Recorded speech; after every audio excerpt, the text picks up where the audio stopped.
I got a big goddamn problem with the news. You ready for this? The news is completely manipulated.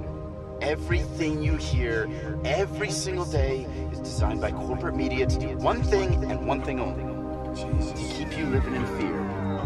Total fear. Fear, so you'll go out and you'll spend money on things you probably don't even need, things you probably already have 6 of, so that their advertisers can keep buying ads on their stations. I'll tell you one more thing. You ready for this? I'll do this all day, man. They've got no idea about the true Sufi roots of Islam. Islam is a pure teaching of truth and to love and embrace all human beings. That when he sends down his message in a coded form, it's only his servants who would understand. And when they see, they will see with light, which is not sold either in Washington or in London or in Baghdad. Can't buy it, not even in stock market. Light. Yesterday, Jewish scholarship produced Jewish mystics, great men. Yesterday, Christian scholarship produced Christian mystics, great men. Hindu scholarship did the same. And we had our share of Muslims who pursued the spiritual path. Today we live in an age of darkness, where religion is now reduced to conferences and seminars and research papers. And the wisdom of the past, men who saw with the divine light, seems to be going away. There is a moral foundation to the law of war and peace. And that moral foundation is that you do not launch wars unless there is a just cause for it. Iran has not done anything. Iran has not attacked Israel. Iran has not launched any missiles on Israel. Iran is not waging war on Israel. And so, in accordance with your Israeli law of war, which has an immoral foundation, no morality attached to it, you have the right to wage war against the people unjustly. And so, an attack on Iran would be unjust war. It would be an act of dhulm, in using the language of the Quran, an act of wickedness. Those who launch the attack would be a people who are committing monstrous sin. If you support the attack on Iran, you are supporting unjust war. You are yourselves a party of dhulm, and Allah does not provide guidance to the people who commit dhulm. Sunni-Shia civil war would be something that would be massively beneficial for Israel. Sunni-Shia civil war will make Islam look negatively, a negative image in the world. At a moment when Islam is center stage in the attention of the whole world. Sunni-Shia civil war in Islam, Sunni versus Shia, would function as a diversion, diverting attention, both Muslim and non-Muslim attention, away from the plans of the Zionists to rule the world. Muslims fighting against themselves will obviously lead to a loss of power. Our power will decrease, and that will be strategically advantageous for Israel. But most important of all, if an attack on Iran provokes Sunnis to be so foolish as to turn in hatred against the Shia, and provokes Shia to be equally foolish to turn in hatred against the Sunni, it will allow that Sunni-Shia civil war to destabilize very important parts of the world of Islam, where there are significant Shia communities living amongst the Sunnis. What would I have to do to be a Rastafari? Well, the first need of that was born again. Syria occupies a position of paramount importance to Russia as a Christian people. If Russia was an atheist state, then Russia would have no interest in Syria. Why should we endanger the state of Russia itself for the sake of Syria? They are an Arab people. They are not Russians. Is it in our national interest to put down Russia for a world war over Syria? The answer is that Russia is Christian, sincerely Christian, not part-time Christian. And Russia considers Syria to be at the heart of the Orthodox Christian world. That this is the last remaining part of the earth which we must save and salvage. If Russia did not intervene in Syria militarily, then Syria would have become already another Libya.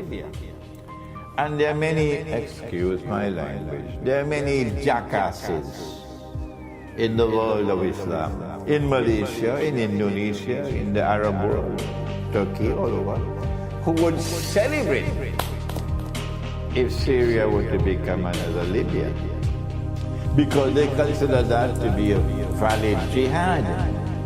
These jackasses believe that you can have a valid jihad with weapons being supplied by Santa Claus.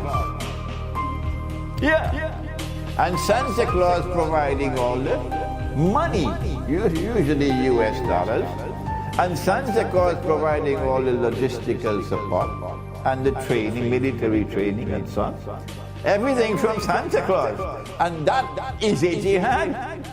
Is that your intelligence? No. It's a bogus jihad. And as a consequence, I normally don't call people fools. I try not to do that, yes.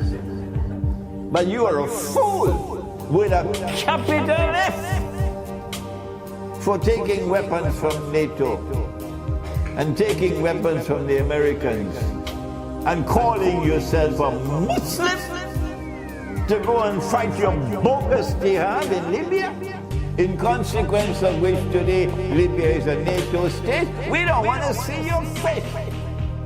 We will never pray over your body. We'll never stand at your grave. Do you hear that? You can kill a man if you want.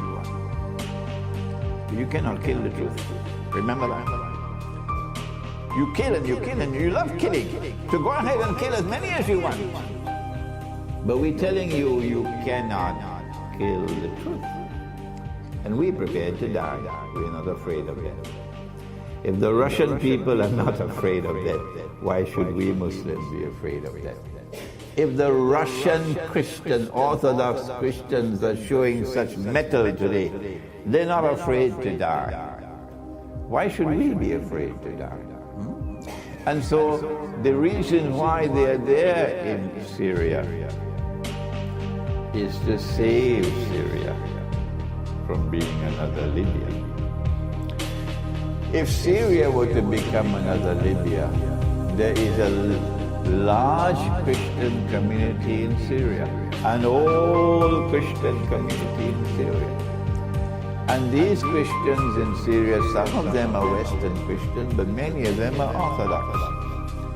I think these bloody, bloodthirsty Dajjal's warriors waging their bogus jihad would have slaughtered every Christian in Syria if they had succeeded. But we thank Allah that Russia intervened.